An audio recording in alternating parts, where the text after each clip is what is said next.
Technological advances in communication. Think for a second how often you pick up your cell phone. Why do you do so? To send a text message, to upload a Facebook status, or maybe even to just make a phone call. All of these acts are different ways that we communicate today in society. Think about the way we are attached to our cell phones and smartphones. Now think about the way that it used to be, even as short as 20 years ago. Think about how far we have come in our technological advances in such a short period of time. The majority of us have cell phones, tablets, or a laptop, things that are very new to our society. I think it's safe to say that we all use our cell phones as the main way that we communicate to one another. By the end of this presentation, I hope to have highlighted some of the ways that communication has evolved into what it is today and give you an understanding on just how important cell phones are to us in the 21st century.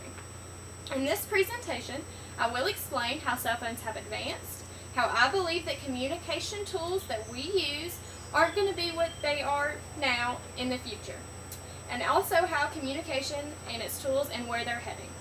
First, I'm going to explain why cell phones are the #1 source for our communication today.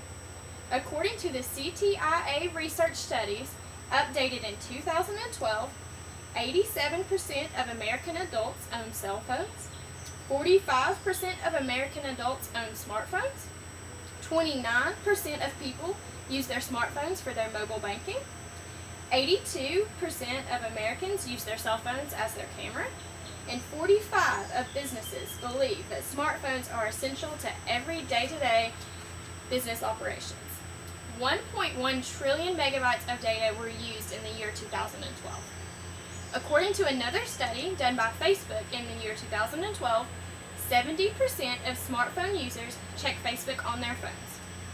50% of smartphone users check Facebook while even at the movies. Cell phones are convenient, affordable, and extremely multifunctional, and I believe that communication is going to be forever changed due to cell phones and their capabilities.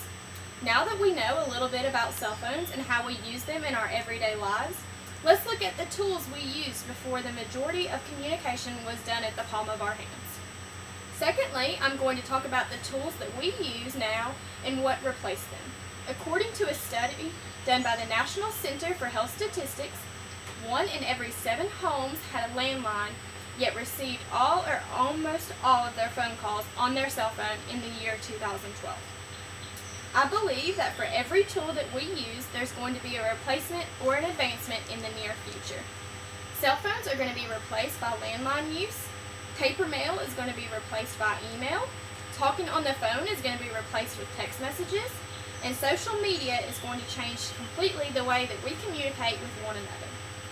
After looking at some communication tools and how they have changed, let's see where I believe that communication is heading. I believe that technology is going to continue to advance our communication with one another. I believe that landlines are going to be a thing of the past, and all of the phone calls that we have are going to be done on our cell phones. I believe that computers will soon turn into tablets, and that will be the most common way for us to communicate with one another. I also believe that the majority of our communication will just be on social networking sites versus being face-to-face. Today, we have learned some facts about cell phones and their role in today's society of communicating, along where I believe communication and technology is heading in the very short future. I have displayed information on how we use our cell phones now, a part of our day-to-day routine. I have also shown how people have communicated in the past and how it has transformed to where it is today.